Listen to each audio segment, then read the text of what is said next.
जैसे कहा ना कि अगर हम अपने बाहर जहाँ रहते हैं घरों में हमने पाप किया, अपने गांव में पाप किया, वो हम तीर्थ में गए तो वो समाप्त हो गया।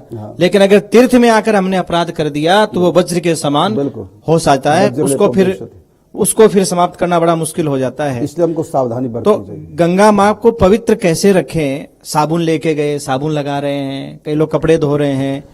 बिल्कुल ठीक बात है। गंगा जी कोई शरीर की उसके लिए नहीं है, स्वच्छता के लिए नहीं है, पवित्रता के लिए। स्वच्छता अलग वस्तु है, पवित्रता अलग वस्तु है। बल्कि शास्त्रों में तो यहाँ तक विधान है कि हम स्नान करने के बाद घर में जहां भी आप धर्मशाला में या टेंट में कहा जहां भी शिविर लगा, कुंभ में जहां भी आप लोग रुके हैं, तो वहां पर स्नान करके ही गंगा स्नान करना चाहिए। माने पवित्र होके। देखिए हम ठाकुर जी की सेवा करने जाएंगे तो स्नान करके जाएंगे, तो गंगा जी में भी जाएं तो स्नान करने जाएं, क्योंकि गंगा में स्नान हम कोई शरीर को स्वच्छ करने के लिए नहीं कर रहे हैं, बल्कि स्वच्छ होकर, जैसे पूजा में जाते हैं हम स्वच्छ होकर स्नान करने के बाद जाते हैं, इसी प्रकार हमको भगवती गंगा में भी जब जाना है, उनके स्पर्श करने से पहले, भगवती गंगा है, पवित्र होकर के उनका स्पर्श करना है। तो जहां भी शिविर में आप रुके, किसी धर्मशाला में रुके, किसी संतों के आश्रम में रुके, तो जब भी आप, यदि आप पूर्ण लाभ भगवती गंगा स्नान का लेना चाहें तो जहां पर आप ठहरे वहीं से स्नान करने के बाद, स्वच्छ वस्त्र धारण करने के बाद,